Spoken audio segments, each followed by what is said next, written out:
Shabbat Shalom. And welcome to the Way of Truth. I'm Vicki, and with me are all the Way of Truthers, and we're here for this afternoon's Bible study, Torah study of Bereshit, the second part.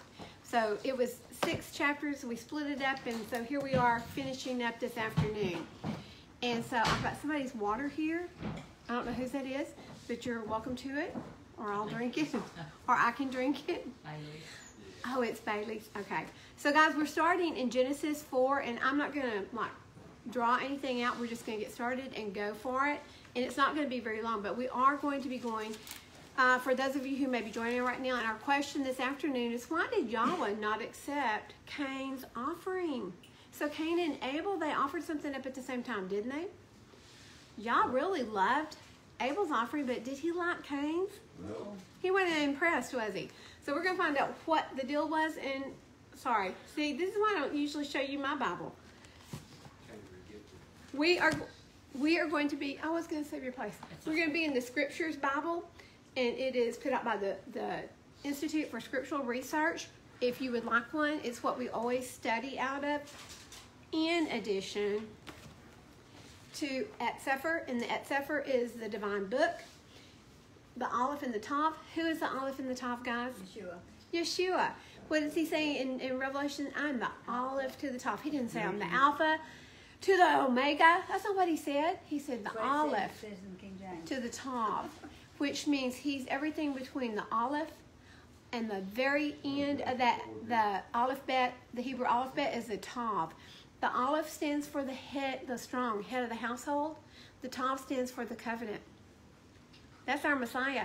And he's everything in between, because what? What did we learn this morning? Everything. In Colossians 1:16, it says, everything was created through him, by him, and without him, nothing would be created. So we are going to be in the Et Sefer, and we're going to be in the book of Yashar.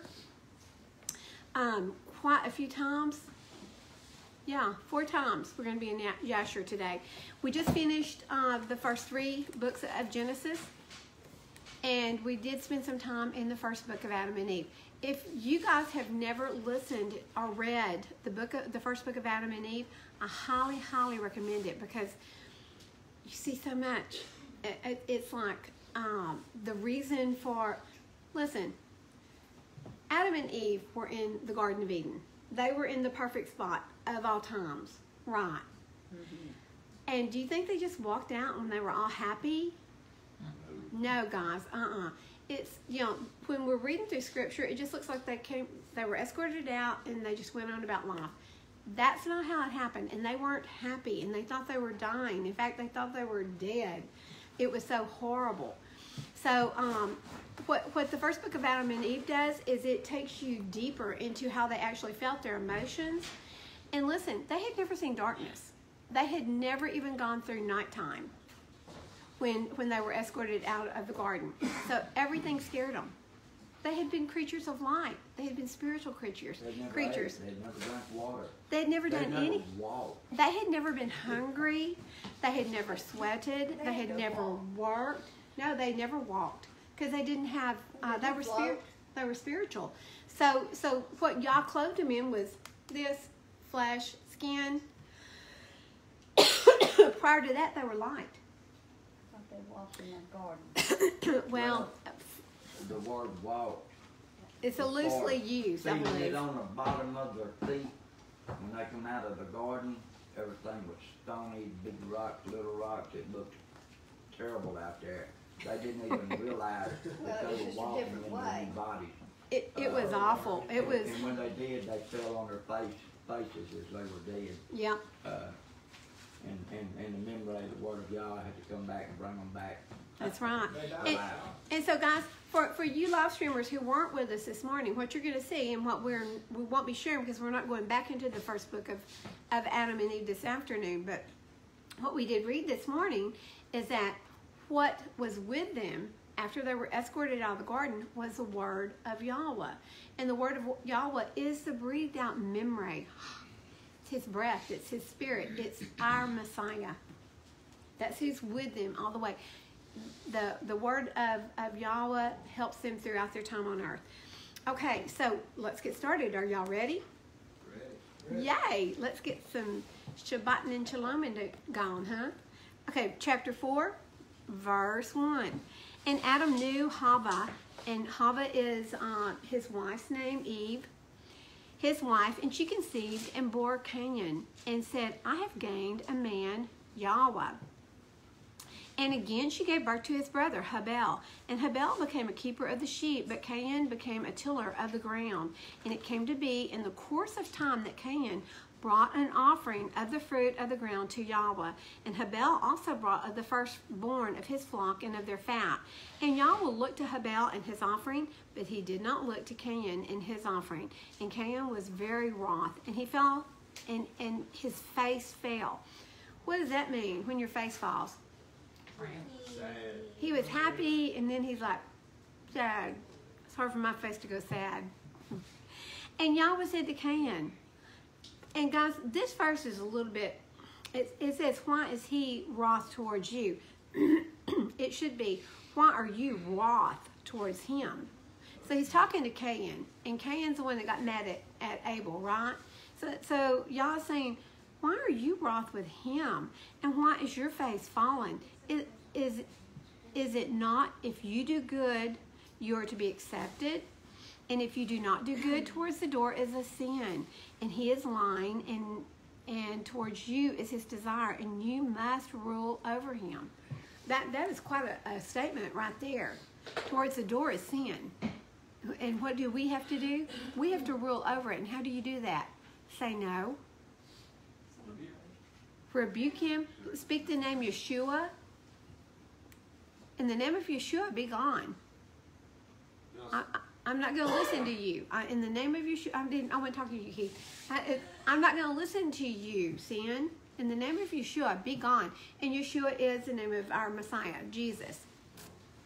Rebuke would be action to. It is, but even Michael, when he was dealing over the body of Moshe, said, may Yahuah rebuke you. Okay? So, do we have the authority to rebuke a principality? No. I don't think we do. And if you start doing that, I'm going to tell you, we're not well enough, some people are not well enough grounded in the Word. You're going to get yourself in a lot of trouble. So, rebuking is something that y'all can do. Even Michael the angel didn't rebuke. So, I don't normally do that. Okay? Yeah, Huh? I've heard this time. So why did y'all look at Abel's offering and not look at Cain's offering? That is a very good question. In Well, fact, that's a it said question. Fruits of the land. It didn't say anything about the first fruits of the land. Well, The next fruits. we're gonna go into the book of Yasher, and we're gonna see the rest of the story. And also, so basically, Cain was jealous.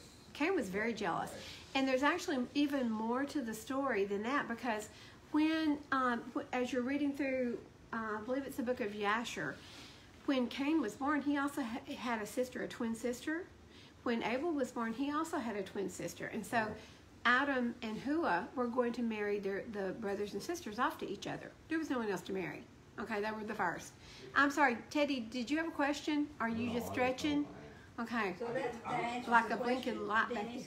That answers the question you had. Yes, ma'am. I'll Pretty get much. Teddy's real quick.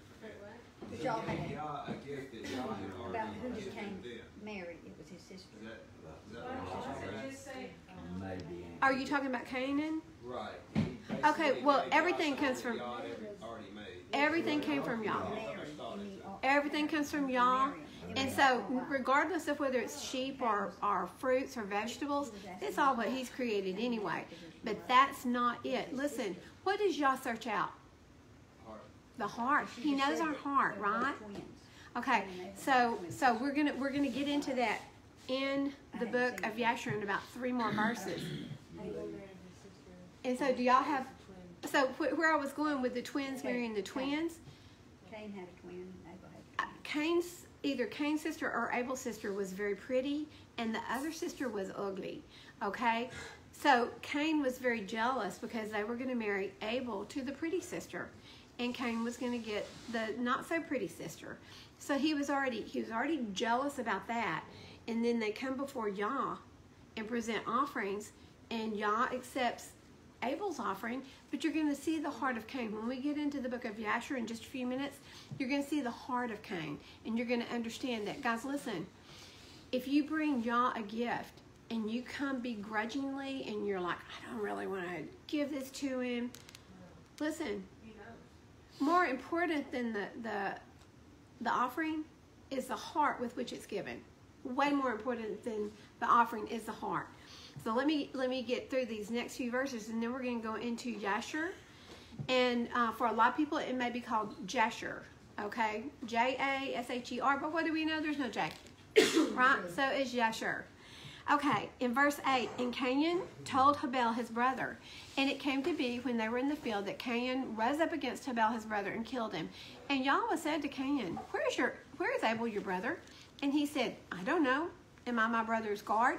And he said, what have you done? The voice of your brother's blood cries out to me from the ground. Okay, let's go to Yasher, first chapter. Those of you who... Okay, I've got another book of... the Sefer is over here for anyone who may need it, if anybody wants to read along. And if not, then I'm going to continue forward. Okay. Starting in 15. I'm going to start at 14. Chapter 1. And the boys grew up, and their father gave them a possession in the land. Well, And Vicki, it says in 12 about the three daughters. Did you want to read about that? $40. So it would explain who came. okay, look, I'll go ahead and read 12. We're not really getting into that part, but I'll go ahead and get into it. So, guys, listen. A lot of people, I've heard a lot of atheists go, well, it was just Adam and Eve and their sons. Who did they marry? Their sisters. Okay. Here it is. In verse 12, and Yahuah Elohim drove them that day from the Garden of Eden to till the ground from which they were taken. And they went and dwelt at the east of the Garden of Eden.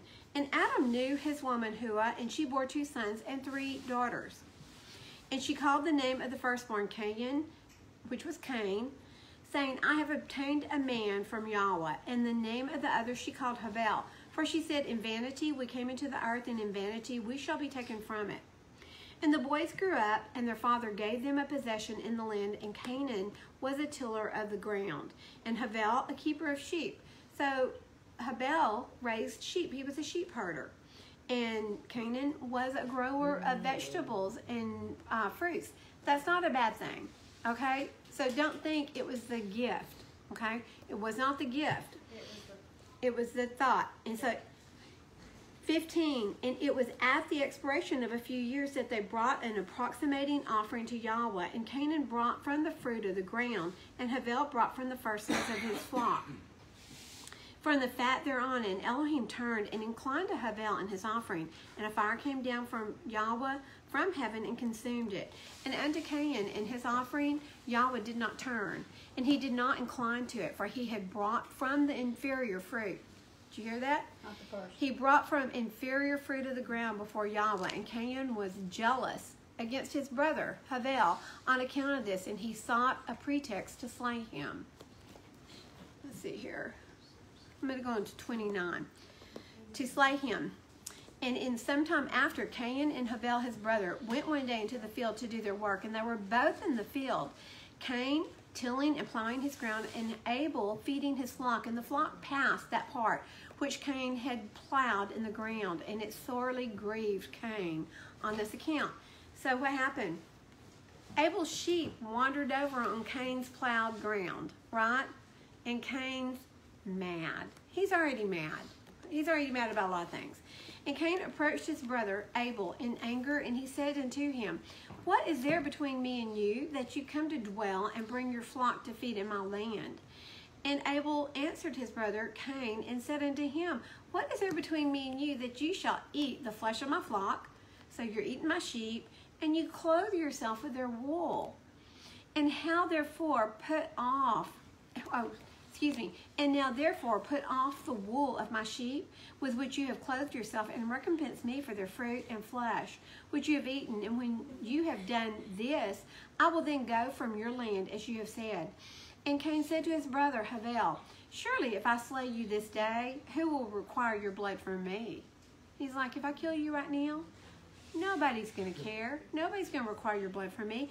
And Abel answered Cain, saying, surely Elohim, who has made us in the earth, he will avenge my cause, and he will require my blood from you, should you slay me. For Yahuah is the judge and arbiter, and it is he who will requite man according to his evil, and the wicked man according to the wickedness that he may do upon earth. And now, if you shall slay me here, surely Elohim knows your secret views, and will judge you for the evil which you did declare and to do unto me this day. And when Cain heard the words which Havel his brother had spoken, behold, the anger of Cain was kindled against his brother Abel for declaring this saying. And Cain hastened and rose up and took the iron port of his plowing instrument, with which he suddenly smote his brother, and he slew him, and Cain spilt the blood of his brother Abel upon the earth, and the blood of Abel streamed upon the earth before the flock. And after this Cain repented, having slain his brother, and he was sadly grieved, and he wept over him, and it vexed him exceedingly. And Cain rose up, dug a hole in the field wherein he put his brother's body, and he turned the dust over it.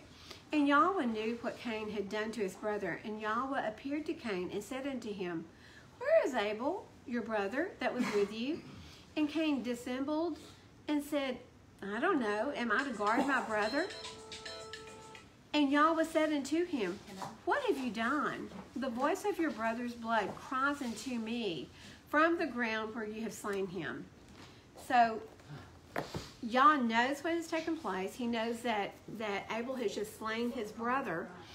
And he also says that that his brother's blood is crying from the ground. And we're going to see something about that in just a little bit. And now you're cursed from the earth. I'm back in Genesis 11, Genesis 4:11. And now you are cursed from the earth, which has opened its mouth to receive your brother's blood from your hand. If you till the ground, it shall no longer yield its strength to you. You shall be a fugitive and a wanderer on the earth. And Cain said to Yahuah, my punishment is too great to bear. Oh wow, he just killed his brother, and his punishment of being a wanderer is just too great to bear. See, you have driven me from the face of the ground today, and I am hidden from your face. I shall be a fugitive and a wanderer on the earth, and it shall be that anyone who finds me kills me. And Yahuah said to him, well, if anyone kills Cain, vengeance is taken on him sevenfold. And Yahuah set up a sign for Cain, lest anyone find him, strikes him. So Cain went out from the presence of Yahuah and dwelt in the land of Nod on the east of Eden. And Cain knew his wife, which was his sister, and she conceived and bore Hanok.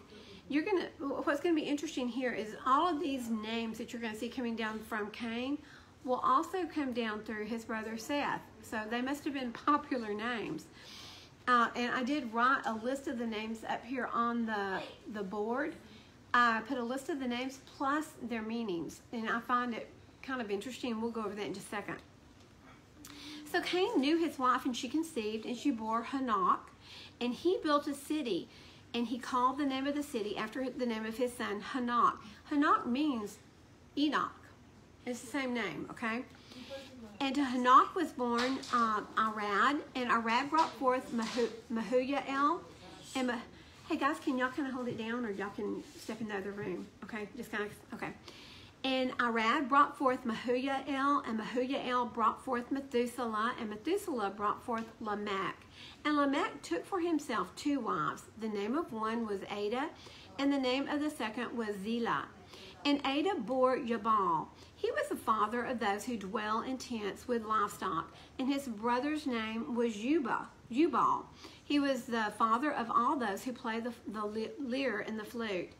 As for Zillah, she also bore Tubal-Cain, a smith of all kinds of tools in bronze and iron, and the sister of Tubal-Cain was Naaman. And Lamech said to his wives, Ada and Zillah, hear my voice, wives of Lamech, and listen to my words, for I have killed a man for wounding me, even a young man for hurting me. Okay, we're going to stop for a second, and we're going to go into Yashar, because I want you to see, does it sound like he killed 1 or 2 men? Okay, so I want you to see who he killed. And remember this, that even though there's repentance, there's always a repayment, right? Okay, so Cain killed his brother Abel, right? Smashed him on the head with a plow. Okay, so let's go to Yasher. We're going to go to the 2nd chapter. And we're going to go to the 26th verse. And we're not going to read very far, just down to 29. Okay.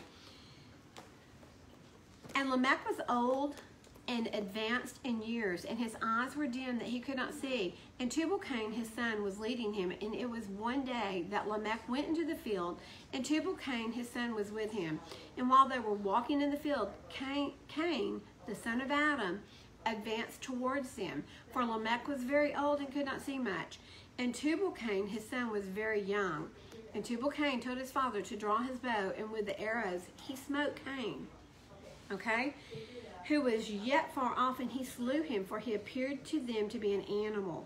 And the arrows entered into Cain's body, although he was distant from them, and he fell to the ground and died. And Yahuah requited Cain's evil according to his wickedness, which he had done to his brother Havel, according to the word of Yahuah, which he had spoken. Okay, I'm gonna go a little bit further. And it came to pass when Cain died that Lamech and Tubal-Cain went to see the animal which they had slain. Cain died. This is Tubal-Cain. And Tubal-Cain went to see the animal which they had slain, and they saw, and behold, Cain, their grandfather, was fallen dead upon the earth. And Lamech was very much grieved at having done this, and in clapping his hands together, he struck his son and caused his death. So he shot Cain with an arrow, thinking him to be an animal, because his little son told him, it's an animal. Draw your bow and fire. And he did. And he shot him and he killed him. And when he realized that he killed his grandfather, actually it was his father, I think. When Cain, Lamech's father, we'll see. But when he clapped his hands, and I don't know how hard you'd have to clap your hands, but he killed his own son. Okay? And the women of Lamech heard what Lamech had done, and they sought to kill him. Vengeance is always bad, isn't it? Listen, vengeance of a woman can be real bad, can't it, Sam? She's like, yeah. Okay. And they sought to kill him, and the women of Lamech hated him from that day, because he slew Canaan and Tubal-Cain. And the women of Lamech separated from him and would not hearken to him in those days. And Lamech came to his women, and he pressed them to listen to him about this matter. So this is how Cain ended up dying. He was smote by his own kinfolk, because that was all that was there those days. Everybody was kin. It was a family affair, guys. Okay, so we're back in verse 24 of 4. For Cain is avenged sevenfold, and Lamech 77-fold. So he 7 times the sevenfold himself. Like if someone takes vengeance on me, it's going to be 77-fold. And Adam knew his wife again, and she bore a son and called his name Sheth. For Elohim has appointed me another seed instead of Havel, because Cain had killed him. And to Sheth, to him also a son was born, and he called his name Enosh. And then it was begun to call on the name of Yahuah. That sounds really sweet, doesn't it? It's like, okay, so when Seth was born, then men started calling on the name of Yah, right? Is that what it sounds like? Not the way it was. In Yasher 2:4, I'm going to read starting at 3. I want you to listen. It says, and it was in the days of Enosh, that's what we just read, in the days of Enosh, when Enosh was born, men started calling on the name of Yah, that the sons of men continued to rebel and transgress against Elohim, to increase the anger of Yahuah against the sons of men. And the sons of men went and they served other Elohim. They served idols, guys. Pagan idols. And they forgot Yahuah, who had created them in the earth. And in those days the sons of men made images of brass and iron, wood and stone, and they bowed down and served them.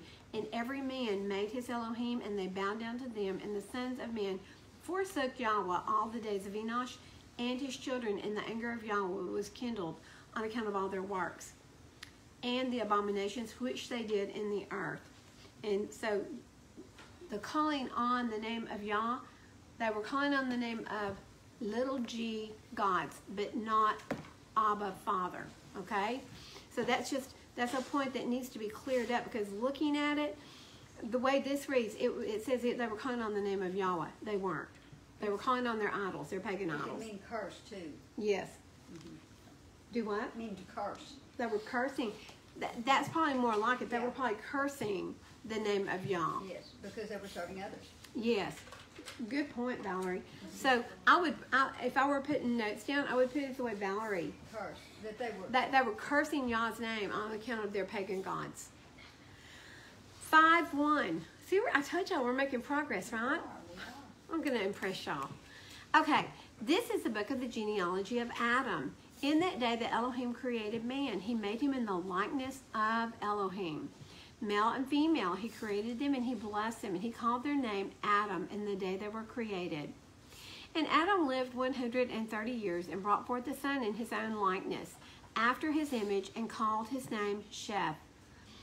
Vicky, in that, what you just read, and they called their name, it says ADAWM in here, and it means mankind. Rather than, not like Adam read, but it means. Okay, we need to look that up in the Hebrew and see what it looks like on the Hebrew. Okay, in verse 4, and after he brought forth Sheth, the days of Adam were 800 years, and he brought forth sons and daughters. So all the days that Adam lived were 930 years. Okay, did I tell you earlier that Adam couldn't even make it one day without breaking the commandment? There it is. How old was he? 930 years. Did anyone live to be over 1,000 years old? No one has lived a day.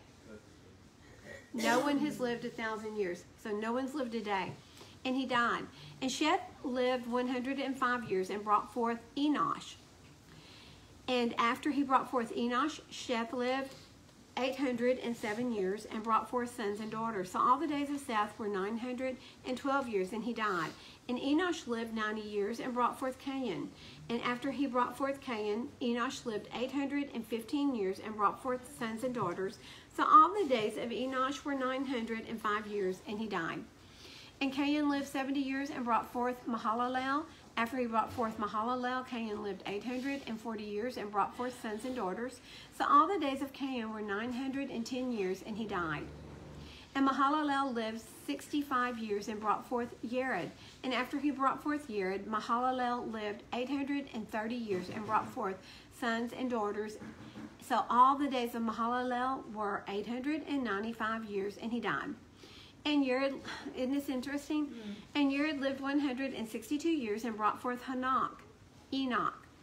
And after he brought forth Enoch, Yared lived 800 years and brought forth sons and daughters. So all the days of Yared were 962 years, and he died.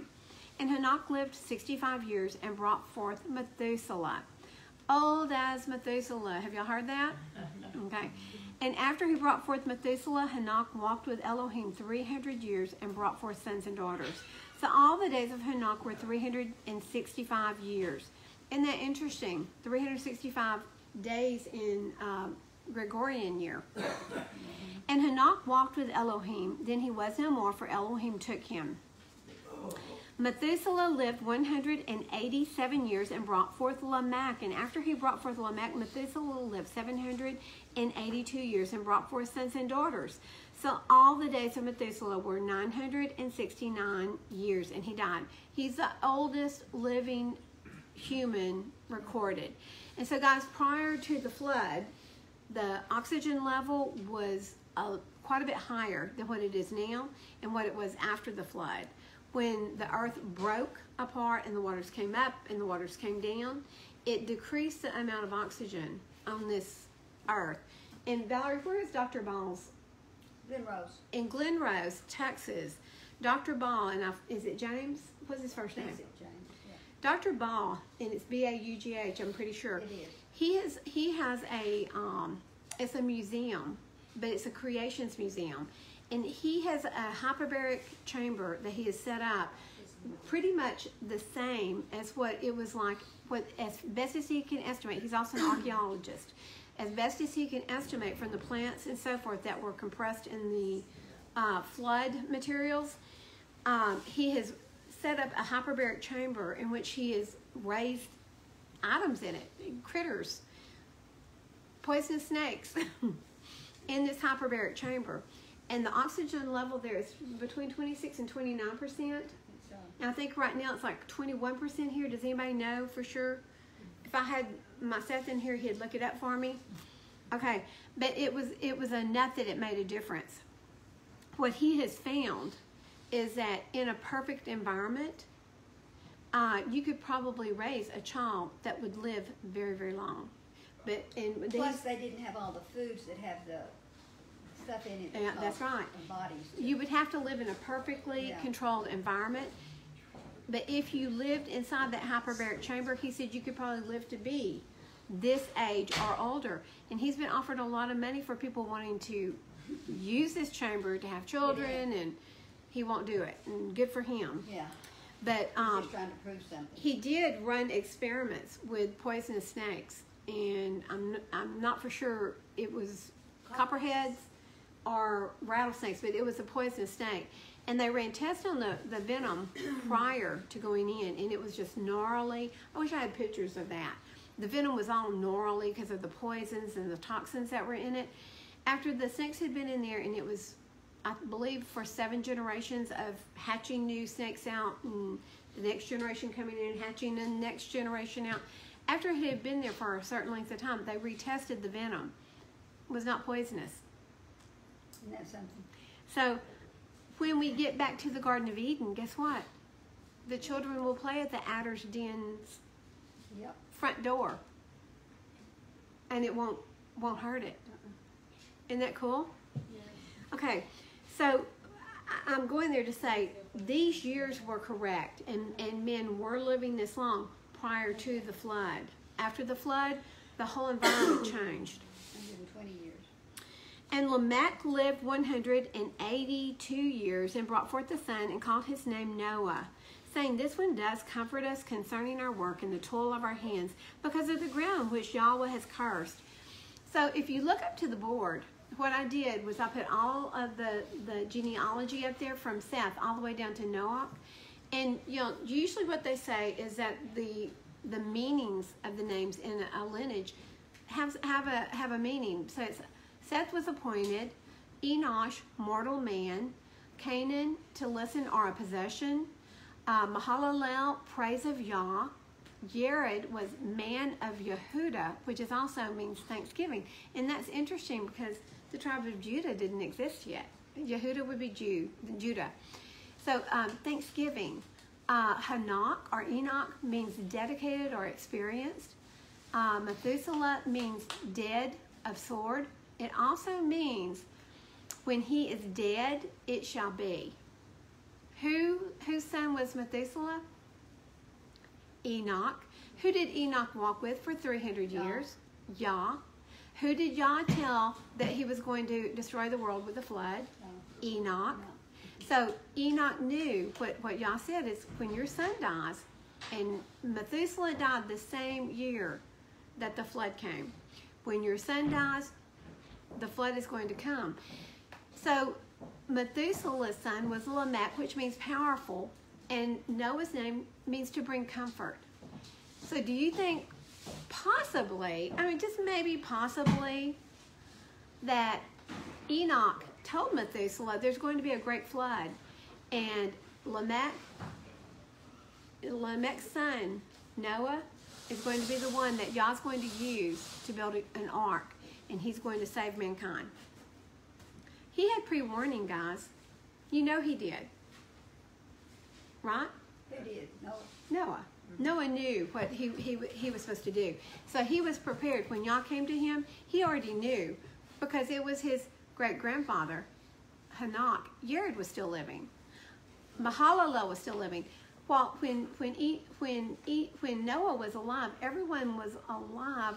You know what? Hold on. Let's look at. Methuselah was alive up until right after the ark was built. Well, look Yeah, at the that's back what of the book, and it'll show Okay, it. look in the.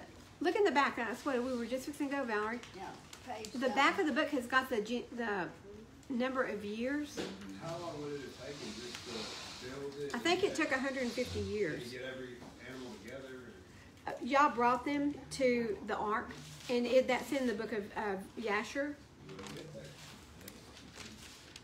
Yeah, where is it? That's in one of the, Here it is. Yeah. It is on page. Well, 1244. it's just opposite. Whoa, no, that's not it. I've got 1244 in here. You know what? I believe that page has fallen out of my Bible. Okay, it's 1244 in your back of your scripture Bible. And it's interesting to look at it and see how long they all live. This is Well- not 1244. yeah. Well, you've got a new one. Then look. Oh, there's here it mouse. is. There's mouse. It's right opposite of the mouse. Okay, so guys, What page is it? 1248. Okay. when Noah lived, Seth was still alive. Seth died. Well, he may have died just before Noah was born. Enosh was alive. Canaan was alive. Mahalalel was alive. Jared was alive. Enoch had been dead just like 40 years before Noah was born. Methuselah was well alive. Lamech was alive, and Noah. So if you look at Methuselah and Lamech's lifeline, they died at the same time. From what I recall from reading, Noah, I'm pretty sure, buried both of them at the same time. They were like a week apart on their burial, and it was just before the flood. Is that not interesting? So Methuselah's name means, when he is dead, it shall be. When he is dead, the flood will come.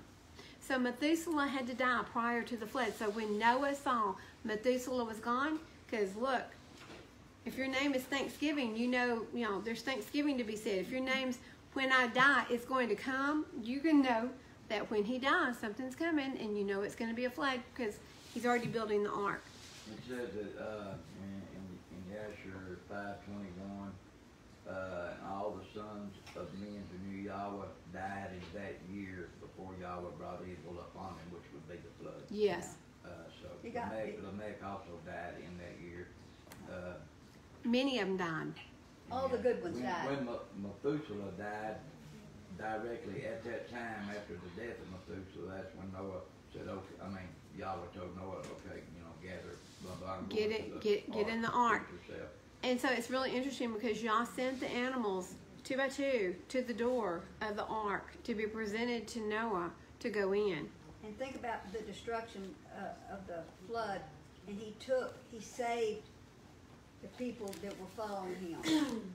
So, in the end times, he says that he'll take care of us. That's right. Well, and it's going to be like the Exodus, guys. In Goshen, I'm going to tell you something. In Goshen, they still had light when the darkness came. Yep. Okay? So the children of Yisrael were saved. And who gets to be Yisrael? Was Ruth an Israelite? No. Was Rahab an He chose Israelite? to be. You get to choose to be Israel. Okay? You covered. Rahab chose, and Ruth chose, and Ruth was Moabite. And there was another one. Ruth was a Moabite, which Yah had said down to the 10th generation they will not be allowed in the temple. Was whose lineage was Ruth in? Yeshua's. Whose lineage was Rahab the harlot in? Yeshua, because she ended up being Boaz's mother. Okay? Guys, doesn't matter who we are when we come Or what we are. into the walk. Doesn't matter what you are when you come into this walk. It's what Yah, you Yah, if you are obedient to Yah, He will raise you up and He will grow you into what you need to be. Thanks for taking care of that, Dennis. Of what? Oh, I thought you were going downstairs to see if that's a big rat down there. Okay, so you've got appointed mortal man, possession of the praise of Yah, thanksgiving, dedicated when he is dead, powerful, will be comforted. Story. There's a story there. We'd have to spend some time putting it together. Maybe someone out there. Hallelujah. Hey, Greg. How are you, brother? Shabbat shalom, brother. Shabbat shalom. Love your teachings. Been listening to you. So, guys, the word is deeper and it's wider than what you just read. Okay? Get in it. Study it. Learn it. And go the depth and go the width. Because it is, isn't it? In it, Timothy. I mean, we were talking after this morning's study. So, guys, what my prayer is that y'all lots of hunger in every single one of us. And that when we come, just like Dennis just brought that verse, we needed to hear that. We all come with wisdom and knowledge that y'all is giving you. But you got to be studying. You got to be studying. You got to be in the Word. You got to be in the Word. Okay, let's finish this up because we have made it all the way. No, we haven't made it there yet. Almost there. We're in verse 30. And after he brought forth Noah, Lamech lived 595 years and brought forth sons and daughters. So all the days of Lamech were 777 years. Now that's a very interesting number, isn't it? And he died. And Lamech did not live a righteous life. Okay? You will killed 2 men. That was a different Lamech. Oh. That was Lamech over on Cain. That was Cain's descendants. Okay. These are Seth's descendants here. So Lamech didn't kill anyone, but Lamech didn't really follow in his father's footsteps. And what you see, if you go to the book of Yashar and Jubilees, is you see that Methuselah helped raise Noah. And so Methuselah was a teacher of the word, and Noah was a teacher of the word. And so Methuselah really played a big role in raising him. Okay, and Noah was 500 years old, and Noah brought forth Shem, Ham, and Japheth. And it came to be when we're in chapter 6, verse 1. Can you imagine having children at the age of 500 years? Hey, his wife was older than him. Oh, really? His wife was like, I think, 50 to 60 years older. He married one of Enoch's daughters. Uh-huh. But just think about it. I mean, But when you're living in a hyperbaric chamber. yeah, right, it's different, but still. Yeah, in a hyperbaric chamber. That's nuts. I can't imagine having children at any age. But you're not a daddy. No, I'm a it's dad, not. I'm not a woman. Oh. Yeah, trust me, it's a piece of cake. Mine was 40 years ago. It's been 40 years since I've been there. That's hard to believe. Okay, we're in chapter 6, verse 1. And it came to be when men began to increase on the face of the earth. Oh, wow. We're fixing to go into a whole nother. Oh, boy. Ay, ay, ay. We're fixing to go into a whole nother ball of wax. It came to be, ay, ay, ay, ay, ay. When men began to increase on the face of the earth, and daughters were born to them, that the sons of Elohim saw the daughters of men, that they were good, and they took wives for themselves, of all whom they chose. Corruption of the flesh, guys. What are they doing? Something that y'all told them not to do. Fornicating. Well, they're doing exactly what, I mean, Shlomo was not supposed to be, taking all the pagan wives. These fallen angels, they were watchers. They were sent down to help mankind, not to go in there and start procreating themselves. That's not what they came here for. And so they completely disobeyed him. Verse 3, and Yahweh said, my spirit shall not strive with man forever in his going astray. He is flesh, and his days shall be 120 years. Listen to me. What is 120 Jubilee years? Somebody, 6,000 years. Right? Uh-huh. I mean, I Yeah. just did that in my head. Am I right? Am I right? Am I right? Come on. Are you saying 60? 60 times It's 120? 6,000. Yeah, 120 Jubilees would be 6,000 years. Am I right? 7,000. It's 120 6,000. times 6? Yeah, it's 6,000. 120 times 50 times 50. Oh, 50, I thought you said 6. No, 120 Jubilee years. 6,000.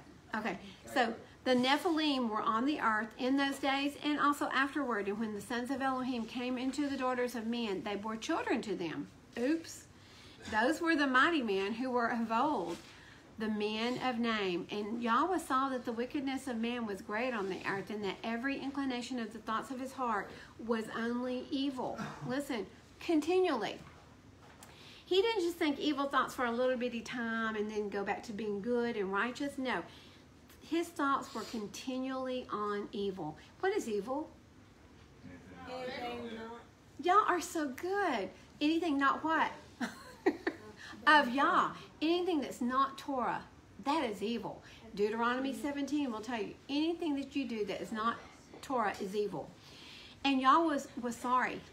Can you imagine this? He was sorry that he made man on the earth, and he was grieved in his heart. Now we're fixing to go to 2 different places. I got 2 more readings, so don't get happy and slam your book shut and start running out the door. You're not free yet. Leanne's like, what? No. Okay, let's go to Enoch, and we're going to...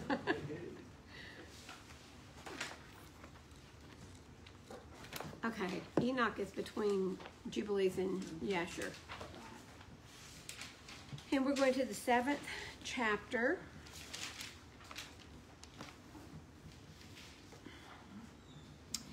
And we're going to the 2nd verse. I'm going to start in the first, and I'm probably just going to read through to 15, and that way we get the whole thing. Lift this up. And there's Greg. We are very grateful, and Baruch. Thank you. Thank you, thank you. Oh, yeah, 65. We're going to read that one too, Greg. Thank you. Enoch 7:1.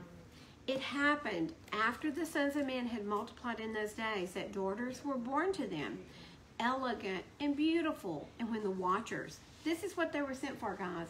They were sent to be what? Watchers, watching over us, making sure that everything was going okay, taking care of us. They came down and they took advantage of us. When the watchers, the sons of heaven, beheld them, they became enamored of them, saying to each other, come, let us select for ourselves women from the progeny of men, and let us beget children. Then their leader, Samayaza, said to them, I fear that you may perhaps be indisposed to the performance of this enterprise. You know what he's saying? I'm afraid that if I venture to do this, that you're going to chicken out on me, and you're not going to do it, and I'm going to be the only one that's guilty. And well, he goes on to say it. In 4, he says, and that I alone shall suffer for so grievous a crime. But they answered him and said, we all swear and bind ourselves by mutual execrations that we will not change our intention, but execute our projected undertaking. And then they swore all together, and all bound themselves by mutual execrations, pledges. Their whole number was 200. There you go, the fallen watchers, yes. Their whole number was 200 watchers who descended upon Ardis, which is the top of Mount Hermon. That mountain therefore was called Hermon because they had sworn upon it and bound themselves by mutual execrations. These are the names of their chiefs: Simiyaza, who was their leader, Uraka Baramiel, Akiyi Biel, Tami Yeel, Ramuel, Danel, Azkael, Sarakniel, Asael. My apologies, I'm really butchering these. Y'all will never recognize these names if you see them. Armors, Batraal, Anan, Savavi, Samzavi, El, Artael, Terrell, Yamiyael, Araziel, and these were the perfects of the 200 angels, and the remainder were all with them. So all 200 agreed to do this. All 200 agreed to come down. Okay, then they took the women, each choosing for himself whom they began to approach, and with whom they cohabited, teaching them sorcery, incantations, and the dividing of roots and trees. And the women conceiving brought forth Nephilim, and they bore to them 3 races first.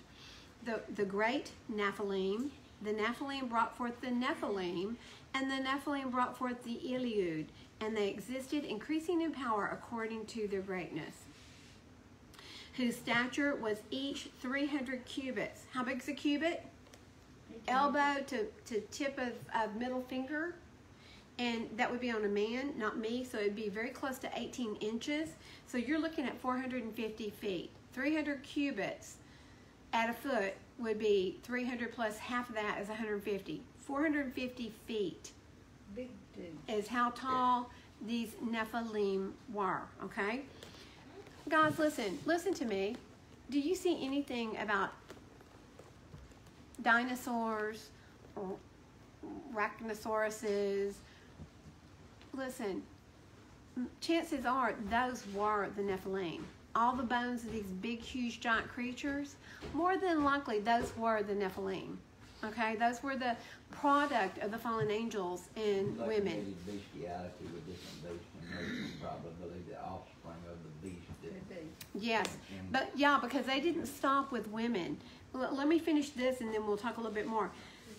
Those statures of each 300 cubits, these devoured all the labor of man. So the men were trying to feed these things. They were so big. Listen, if you've got a 450-foot critter, you're trying to feed it, right? Keep it happy. You see all these big giant gods of what is it called? It's not mythology. It's called like Hercules and what is that called? It's Greek. Mythology, Arthurian legend. What is it called? Greek mythology. Greek Arthurian mythology. legend. Yes, Catherine, that's it. So you hear of all the Greek mythology. More than likely, these were some of the mighty men that were created. They were, listen, if you've got a 450-foot dude living downtown, who's going to be the god in this area? You see what I'm saying? So you were saying whenever the angels came down and fornicated with humans, they didn't just Stop there. fornicate with humans. They begot didn't just animals. stop there. No, they didn't, and we're fixing They to see went that. ahead with animals and everything else. They procreated with birds and fish and everything that moved was They thought it was defiled. That beautiful. would make sense. It didn't matter if it was beautiful or not. They defiled everything. They defiled everything that Yah had created as pure.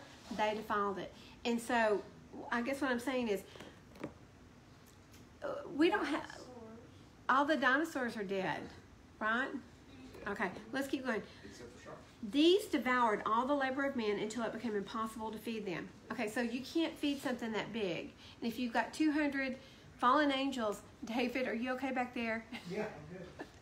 If you've got 200 fallen watchers interbreeding with women and with whatever else is moving, then you've got a lot of creatures roving about. Catherine's with me on that. So you've got to feed them because they're going to eat something, and you don't want it to be you. You don't want to be on their menu as the entree for tomorrow, right? So they're trying to, when they turn themselves against men in order to devour them and begin to injure birds, beasts, reptiles, fish, and to eat one another's flesh and to drink their blood, then the earth reproved the unrighteous. The earth laid witness to this. So Jude does speak about this. Jubilees. Let me look at Jubilees 7:21. Are you in Jubilees, Dennis? What were you saying instead of being on the roof? I said you don't want to. I'm sorry, go ahead. Huh? I'll ask you after. What do you want? Would you read Jubilees 7:21 through 25? Yeah, I said you don't want to be on the menu as the entree for the next day. Right? No. What am I going to eat tomorrow? Let's see, I'll have a Keith and a Leanne and maybe a Timothy. And I could throw in a little midget like Bailey if she's listening. Okay, and you know what? Greg is saying go to 15 as well. Go ahead, Dennis. 21. For the owing of these three things came the flood upon the earth, namely owing to the fornication, wherein the watchers against the Torah of their ordinances went a-whoring after the daughters of men, and took themselves women of all which they chose, and they made the beginning of uncleanness. And they begot sons, the Nephilim, and they were all unlike, and they devoured one another, and the giants slew the Nephil, and the Nephil slew the Elio, and the Elio mankind. And everyone sold himself to work iniquity and to shed much blood, and the earth was filled with iniquity.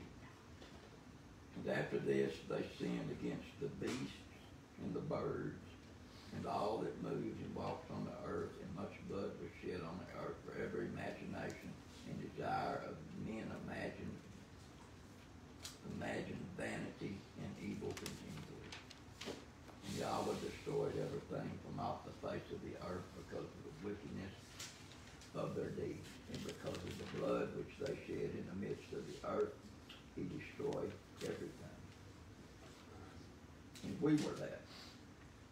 I, you, my sons, and everything that entered with us into the ark. And this is Noah speaking. Okay. And behold, I see your works before me, that ye did not walk in righteousness, for in the path of destruction ye have begun to walk, ye are parting Okay, that's perfect. from another. Yeah. Okay. 15 Enoch. So in 15:8 of Enoch, and that's where Brother Greg was leading me. Now the Nephilim, who have been born of the Ruach and of the flesh, shall be called upon the earth evil Ruachoth. And on earth shall be their habitation. Evil Ruachoth shall proceed from their flesh, because they were created from above. From the holy watchers was their beginning and primary foundation. Evil Ruachoth, evil spirits, is what he's saying here, shall they be upon earth, and the spirit of the wicked shall they be called. The habitation of the spirit of heaven shall be in heaven, but upon earth shall be the habitation of the terrestrial spirits who are born on earth. The spirit of the Nephilim are like clouds, which shall oppress, corrupt, fall, contend, and bruise upon the earth. They shall cause lamentation. No food shall they eat. They shall be thirsty, and they shall be concealed, and shall rise up against the sons of men and against women, for they come forth during the days of slaughter and destruction. What happened was, and I could go through and find it, but I'm going to just tell you quickly,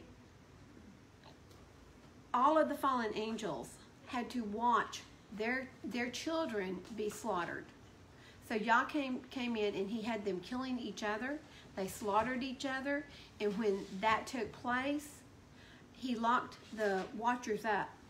They were locked up until the end of time. Let me see. I think it's, I remember what you're talking about, but I don't know what it is.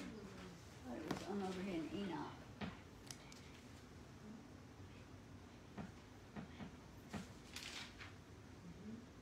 Yeah, well, here in 19 it says that in the great day of judgment, for which they shall be judged until they are consumed.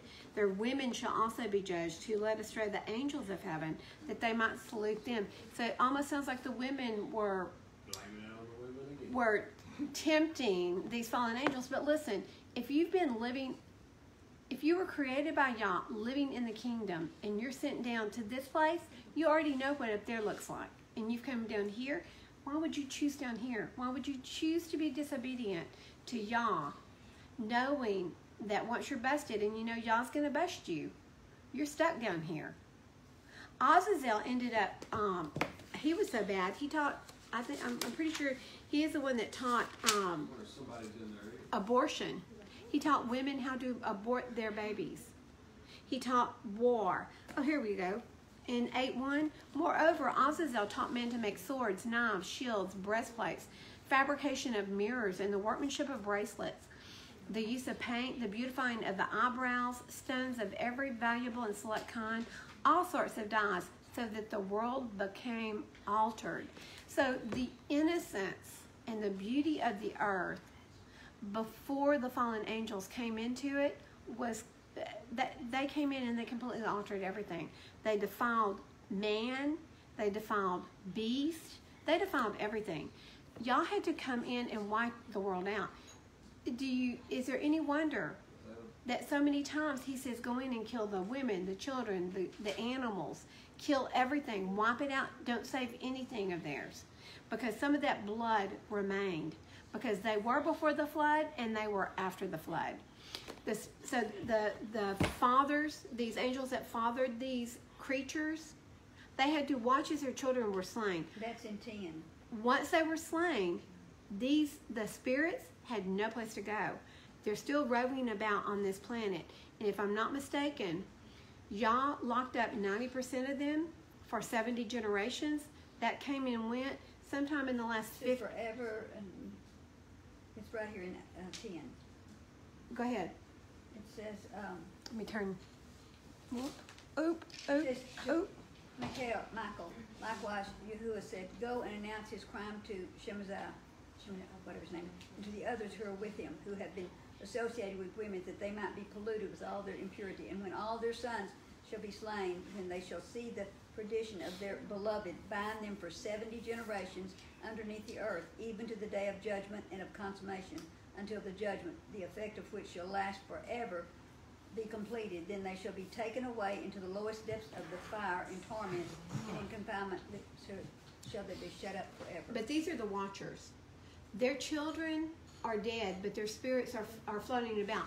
But Yah confined 90% of them because Noah went to him and said, these spirits are really enticing my children to do bad things. I need a little help here.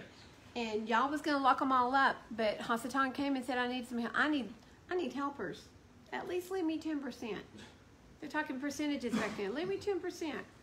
So he allowed him 10%. But the rest of them were confined for 70 generations. Guys, that's come and gone. This is why we're seeing so much perversion in the world. I mean, look at what... They're tracking down child traffickers right now. This is what our president has been doing since the day he was elected. Yep. They have released, I think, 1,100 children so far. Guys, these kids weren't just being trafficked as laborers. It was sex trafficking. We have got perversion going on in this country that should never have been allowed. But this is where we are, and this is projected for end times. Okay? That's where we are. Okay, we really got off track, didn't we? And I want to look at, I believe Greg said Enoch 65. There's actually more to this chapter that we don't have in the Sefer. Oh, Greg, don't tell me that. What are we missing? I think you have it. Remember, you had more when we had chapter 65.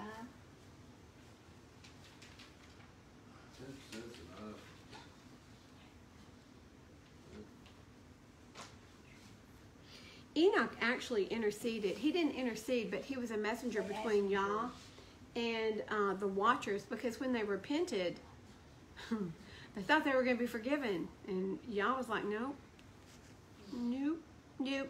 Sorry about your luck. Okay, well, I don't want to get too hung up here. Let me go forward. So we read Enoch. What part did you read, Dennis? Did you read Enoch? I read 10 through 15? 15 through 29 or something like that. Something like that. Well, I started reading it. Okay, you didn't read 10 through 15? You want to go? Don't remember. Oh no. Welcome to live stream, where anything can happen, right? Okay, so let's go to Jubilees 5:2, and it's going to be before Enoch. And Jubilees is all about, what is a Jubilee? 50 years. It's every 50 years. And what does it mean when it's the Jubilee year? What does that mean? Release. Yes, it's the year of release. It's every 50 years. It's the great release. Debts forgiven, slaves are released. If you've bought property that belongs to an Israelite family, it's returned to that family. So you get, everything is restored. It's like the year of restoration. Free of debt, so you get a 50-year reset. Everything gets to start over again. We need one of those right now, don't we? Yeah. We need a huge debt jubilee in the United States, especially after all of these trillions that they just pumped in for the corona, this made-up corona thing. I mean, this corona thing. Oops. Okay, we're in Jubilees, and we're going to go Jubilees 5, 2 through 8. I'm going to start in 1, just because. And it came to pass when the children of men began to multiply on the face of the earth. Is this what you read, Dennis? You sure? Somebody did. I was thinking you started at 21.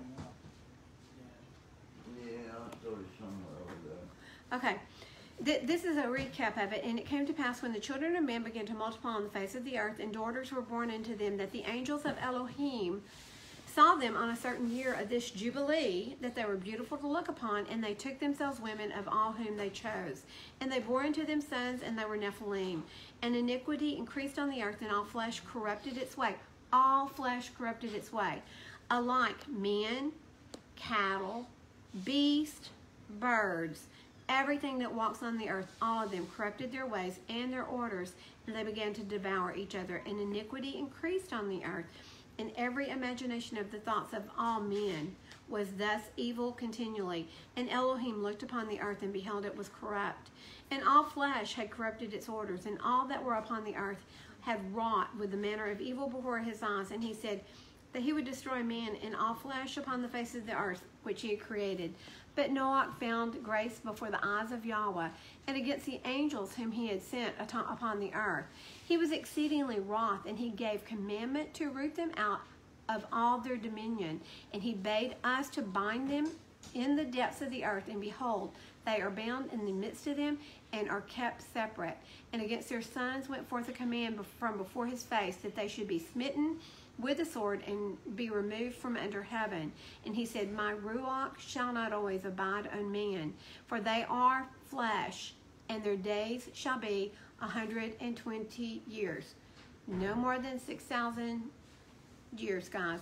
And he sent his sword into the midst, that each should slay his neighbor, and they began to slay each other until they fell by the sword and were destroyed from the earth. And their fathers were witnesses of their destruction. You see that? The fallen angels got to witness their destruction, and after this they were bound in the depths of the earth forever, until the day of great condemnation, when judgment is executed on all those who have corrupted their ways and their works before Yahuah.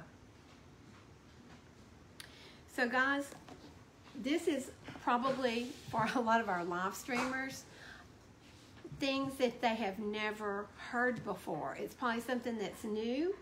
Have all of you heard this before? Or did you just read 6:4 and go, oh? Have you ever read it before, Tim? I don't believe so. So a lot of people have actually made the comment that this was like sons of men,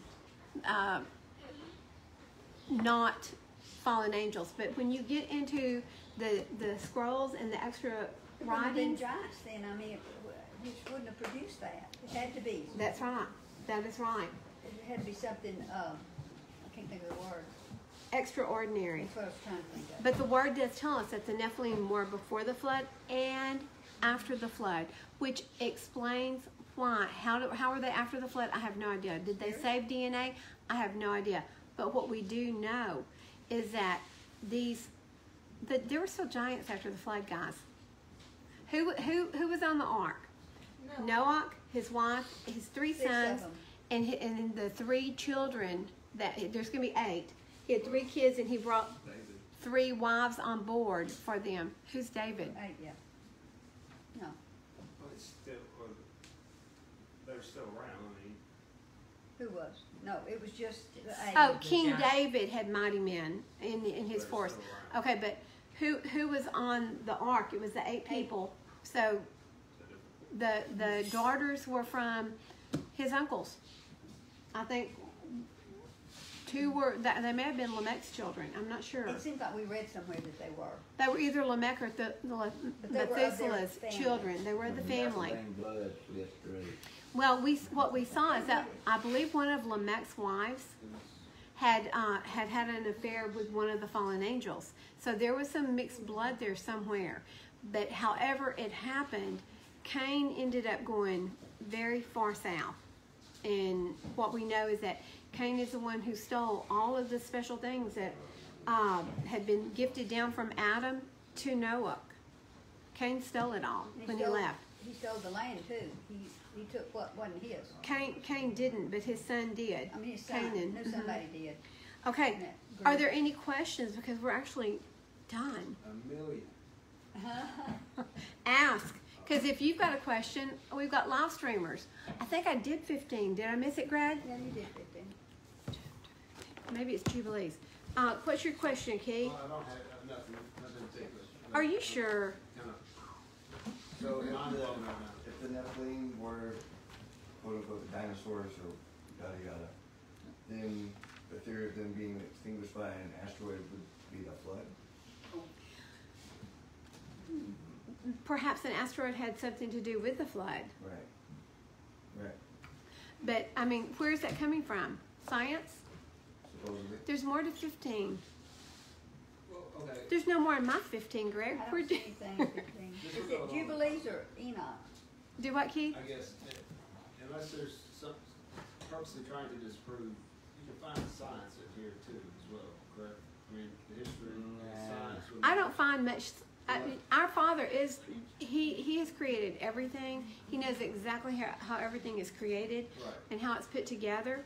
And pretty much what he says we have is completely different from what they say we have. So my ear doesn't usually lend much to, I don't, If it's truth, it would match up. it would match up.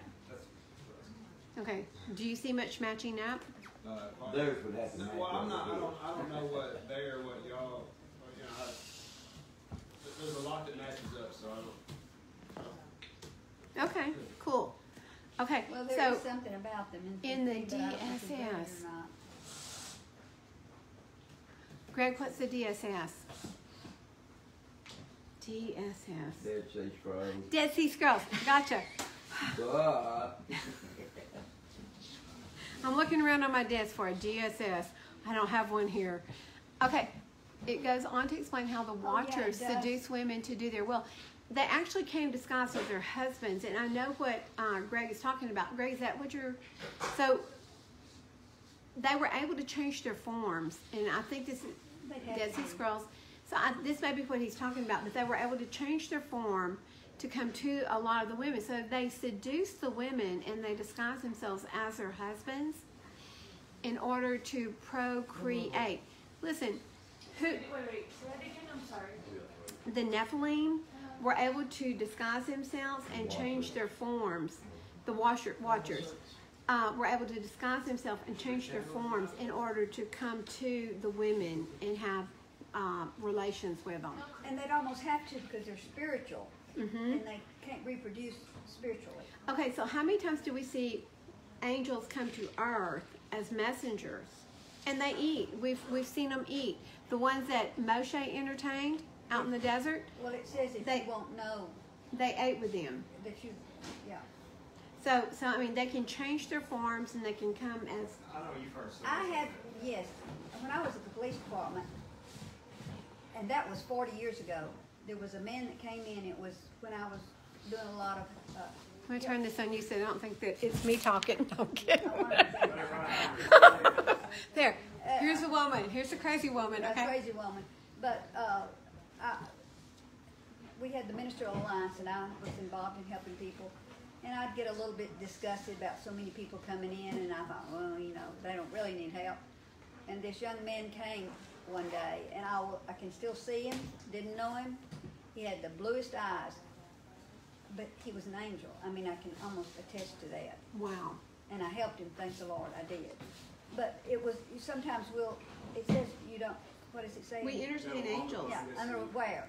Uh-huh. And so I've heard so many times of people that, so I think they can take on that form so that, to check and see how we're gonna handle the situation, you know, Yes.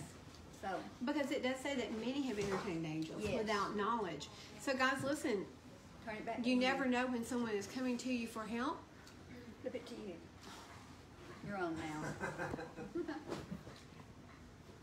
Nobody wants. Wow. Hmm? It's almost gone. We're tilting. We're tilting. Okay, so guys, listen. Oh wait. So get a DSS study edition, sister. You know what? I remember seeing yours, Greg. It was awesome. I do remember that. 2 volumes that side by side here. They're $500. I'll get it today. No, seriously, I'm gonna look that up, and I do remember I looked at yours and I loved it. So I'm gonna get that. And Greg, you guys are following the Zadok calendar, is that correct? If you're still here, they're 500.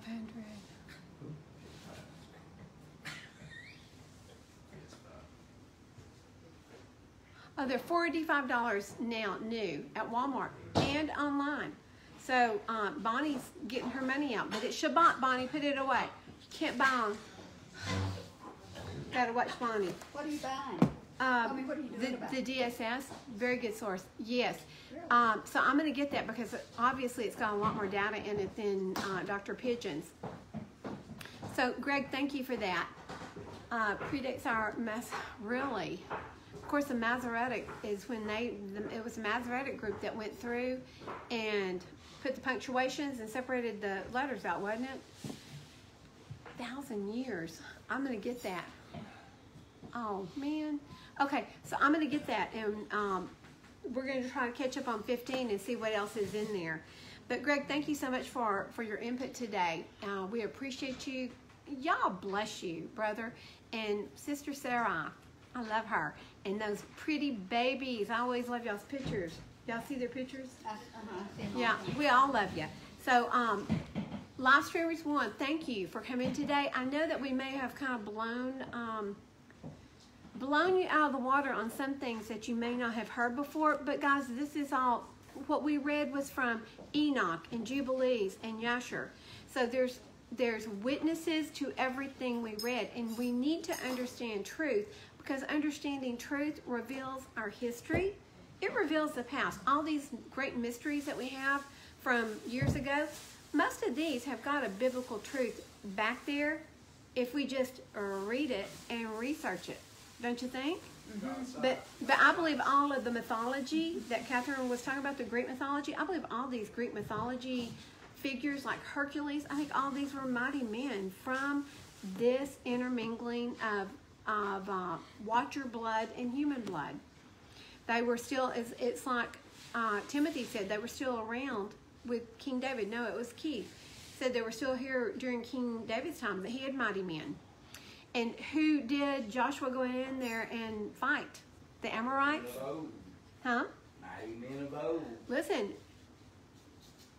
the spies said, we look like grasshoppers. So for someone to look down and say, oh, you're a grasshopper, they could be 450 feet tall. Compared to a human, we would look like a grasshopper.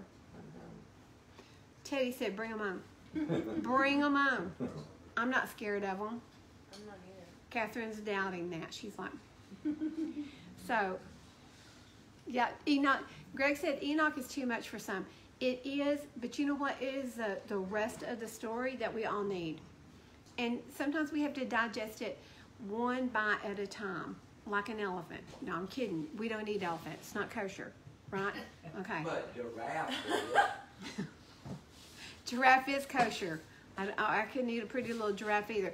But y'all bless you all, and we will be coming back on Monday. Not Monday. No, don't you do that. We will be back on next Shabbat, and after Shabbat, we're going to be having a study every Wednesday. So for you guys out there, we're going to get back into our New Testament study. We're going to finish up the Brit Hadashah. All of the Brit Hadashah, we're going to go through it, finish it up, and then we're going to start on the prophets. That's it.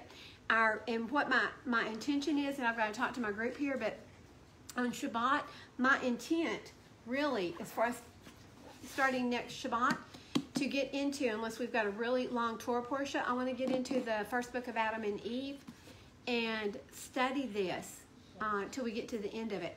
It's going to be amazing, and it's not a real long study. I mean, the whole book is not but like a little bit bigger than that. It's about that big. So it's not going to be a big, long study, but you're going to be amazed at where so much came from. It's just so enlightening. So that is my intent. So we hope that everybody will come join us. Be here or be square. No, I'm kidding. So we love you all. May Yahuah bless you, and Shabbat Shalom.